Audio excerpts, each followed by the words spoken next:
Hello, hello. JD Grauspitz here, lead singer and streaming talent of Malignant Bear. We are coming at you pre-recorded today with a quick review and overview of the game Slayer Raksasi, or Raksasi, I hope I'm saying that right.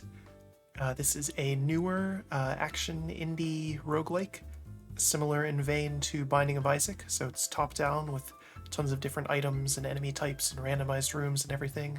Nice, quick, short runs.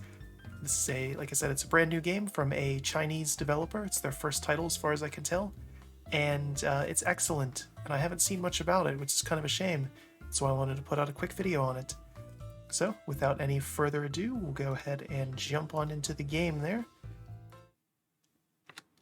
So as you can see here, this is the options menu. This is our character that we're playing as, at least for this run. This is the first character you start as, Byleth. And you can see here we have our nice little stat screen, just some basic stats. Our main weapon, we have the longsword. We have all of our attack stats on that. There's different weapon types and attack patterns for each one. Different items that you have. Whenever you start, you won't have too many of these. And trial tokens is a late game system.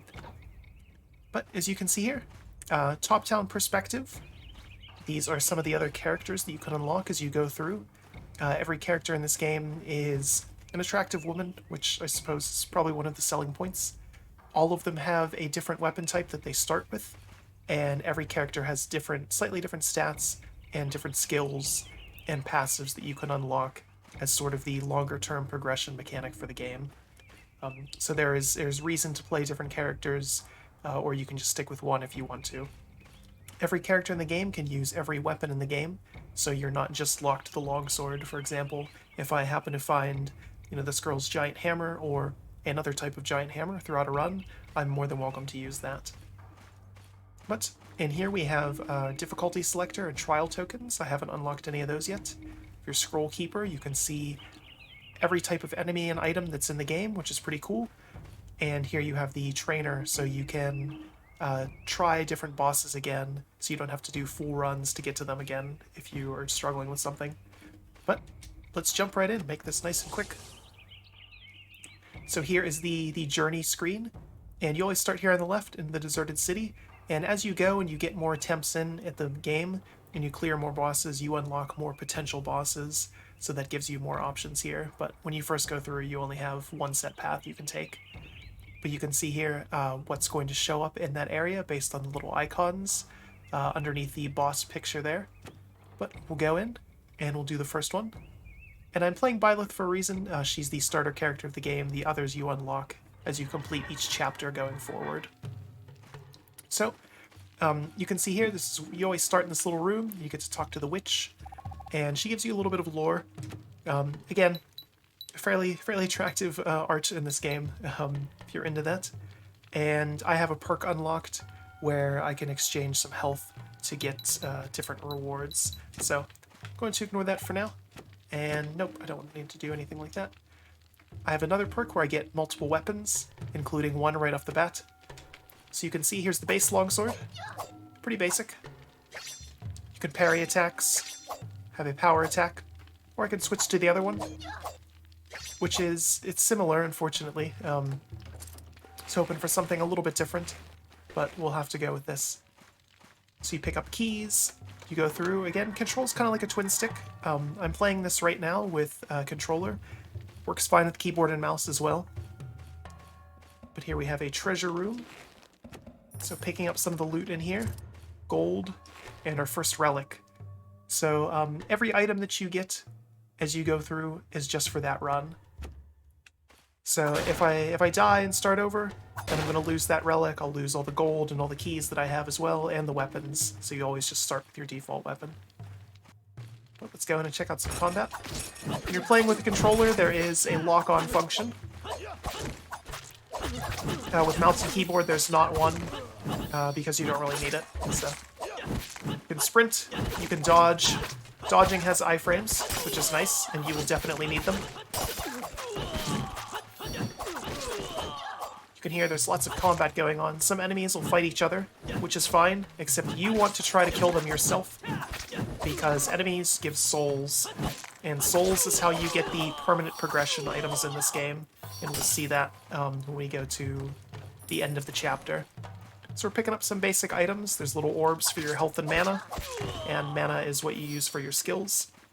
So mine is Berserk. Move faster, attack faster, do more damage. Fairly basic. But again, some of the other characters are more exciting, but I just wanted to showcase the starter one just to kind of avoid spoilers. You can see up in the top left under my stats there is a timer and a kill counter, of course. I'm playing right now on the easy difficulty, just for the purposes of this review. This game can get quite brutal. There is easy, normal, and hard. I would definitely recommend starting off on easy until you've got a hang of the combat and some of the unlocks. Each chapter in this game takes between 5 and 10 minutes, and there's 6 total chapters. One of the nice features, though, is that you can save and exit at any time, and it just saves your progress on a per-room basis. So, for example, if I save in this room and go back to the main menu, I can just start here again whenever I pick up. So this is a great game for someone who only has a limited amount of time to play.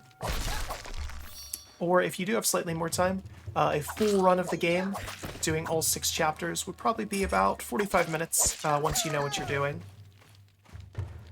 And again, doing those runs, you can unlock some more progression mechanics, longer-term things with your souls, and I'll show that at the end of this chapter. You can only spend your souls in the end screen. Of course, every time you clear a room, it opens the doors so you can get out again, and you get a little piece of loot there with a small chance for more relics. You have a challenge room, and this is one of the longer-term mechanics that I unlocked with my souls. So you won't see this right off the bat. So we get some items.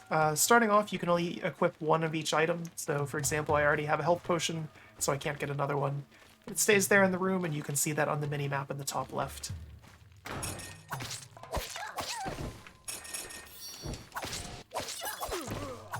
So I'm not being super careful. Again, playing on easy, and I've picked up plenty of armor, which makes it so I don't take damage, which is awesome. Here you can see the boss is going to be on the left, and you always know you're getting to the boss, partly because of the icon on the map, and partly because you always get some nice little lore tidbits right before that. So and each character responds differently to the lore you're seeing, but we don't want to go in there yet. We want to see the rest of this level. Every character in the game can teleport, which is cool, and you can teleport anytime you're not in combat to any room that you've cleared previously, so it makes backtracking and checking out other things nice and easy. You can see here, enemies fighting each other again. And we want to get in there and make sure that we secure those kills, because we need these souls. Every chapter has a different tile set in terms of how it looks and the enemies that you'll be fighting. Obviously, this is the first chapter, so pretty easy. Some of these are downright passive, which it explains in the lore. This is a city that's going through some hard times. Demons have invaded. And you're a demon slayer. Who would have guessed with the title?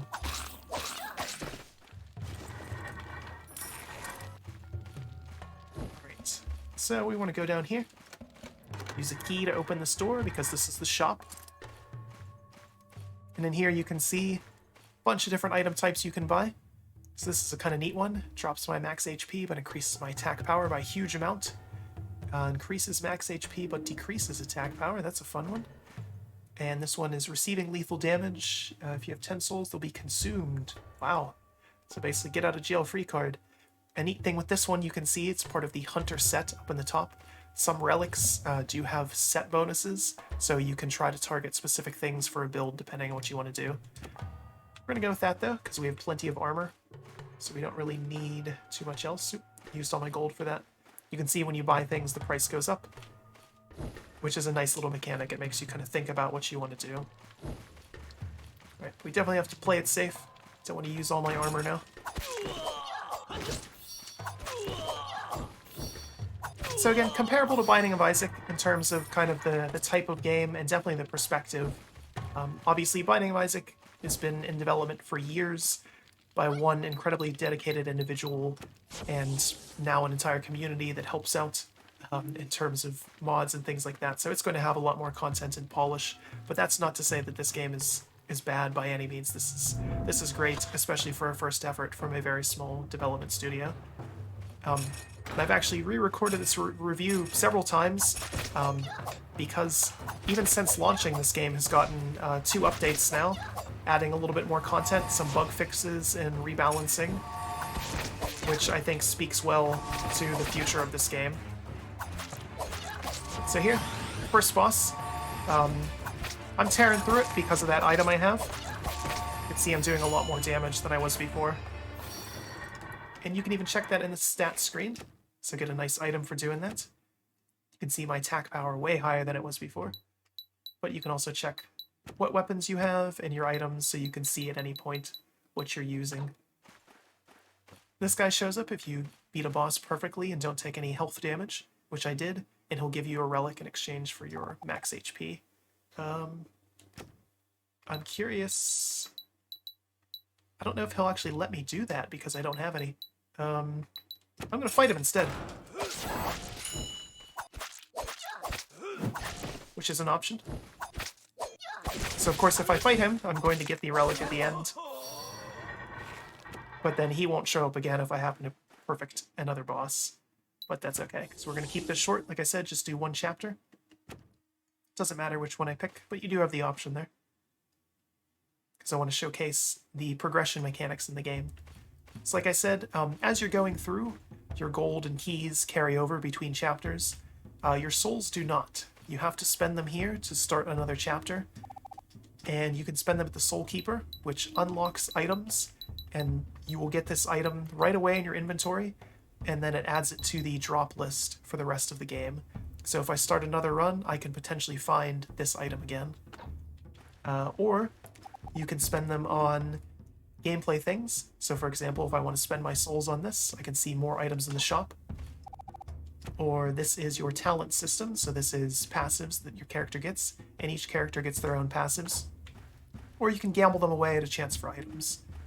One of the interesting things this game does is it's all or nothing on this. So I can't choose to just put 14 souls in this, for example. I have to put all 44 of them in something. Obviously, with a little bit of leeway for this, this is only going to take 26. But you can see it's going to add all of them. I get this new trait. Now I have 18 left, and I have to spend all 18 of those in something else.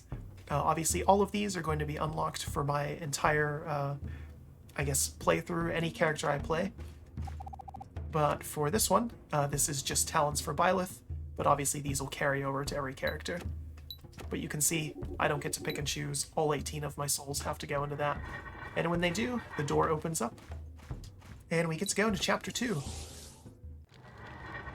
But you can see, different tile set, the witch is still here, tell me some things, and there's going to be different enemies and everything else once you get here.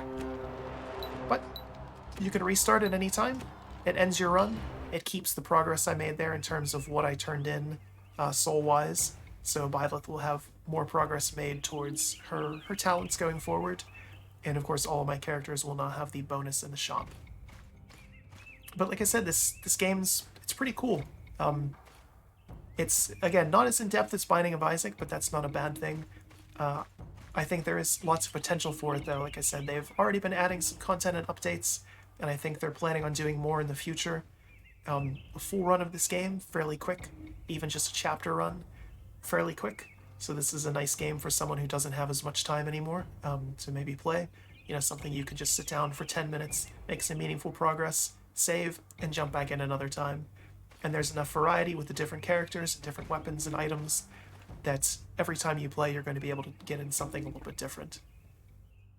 But anyways, hope you enjoyed this quick little review of this. This is definitely an easy recommendation, especially at the budget price that it is. I believe it's $15. Hard not to recommend something like that, and especially with the potentially limitless content with this. I've already put almost 20 hours into this game just doing various runs, and that's with how short they are. So, highly recommend checking this one out and picking it up if you're curious about this sort of thing. Or, if not, you know, maybe you're curious about other types of games like this, so check it out and see if it has any recommendations with it on Steam. But anyways, I hope you enjoyed this, and as always, we appreciate your viewership, and until next time, have a good one.